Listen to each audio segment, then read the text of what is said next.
Hey, jet lag, what's up? It's the culture detective here, investigating your favorite albums. And today I'm going to be doing an album review on the new King Gizzard and the Lizard Wizard album, Flight B741. So, Australian super band King Gizzard and the Lizard Wizard is back with a new album, their 26th album. They are extremely prolific. They release 2 to 5 albums every single year, and the year they stop making music is the year the world ends. And throughout their entire discography, there are plenty of highlights: Nonagon Infinity, Flying Microtonal Banana, Infest the Rat's Nest. I mean, these 3 albums are my top 3. Lately, their music has sort of trailed off a little bit, but nonetheless, the quality is still there, especially given that they change genres every single album, just a little bit. But they try a bit of everything. They do metal, heavy metal, thrash metal, electronic. They do country folk. They do psych rock and garage rock. They do a little bit of everything. And on this album, Flight B741, they essentially do vintage southern rock music and country rock and boogie, which is a pretty return to form for the band. But also, this entire album is just a fun time. It's just fun, feel good, not much else. So the album opener, Mirage City, immediately hits us with country grooves, harmonicas, gospel-esque vocals. Even Stu McKenzie has this southern twang to him, which is hilarious. But it is a feel-good song and a pretty good tone setter. Antarctica is very groovy, very southern. I love the funky, twangy bass. The whole track has a real psychedelic edge to it, which I really, really like. Following that, Raw Feel is a fun song about feeling good, with rowdy guitars and huge shouty vocals.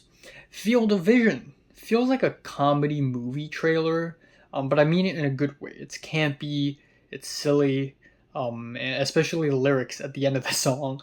I'm being a silly Billy. Then we have 2 of my favorite songs on the entire album back to back. We have Hog Calling Contest. Hog Rider! Yeah, so obviously we have like oinking on this track. Instrumentally, this is unironically one of my favorites on the entire album. The bass and the guitars are so fast and they're so dense, and the group vocals are so rowdy and exciting. It's honestly amazing.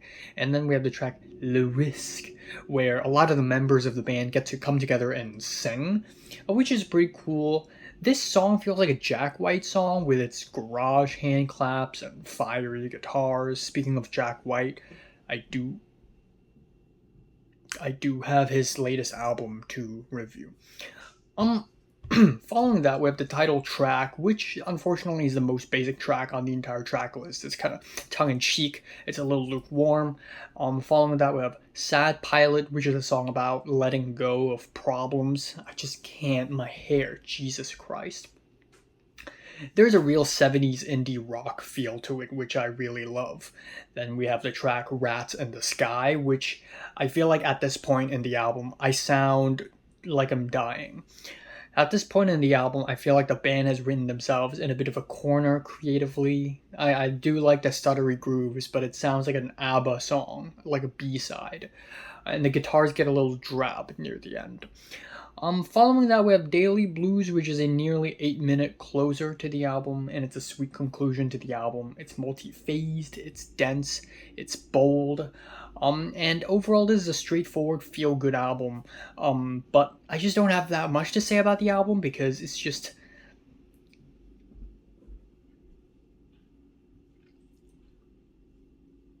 a little forgettable. It's a little inconsequential.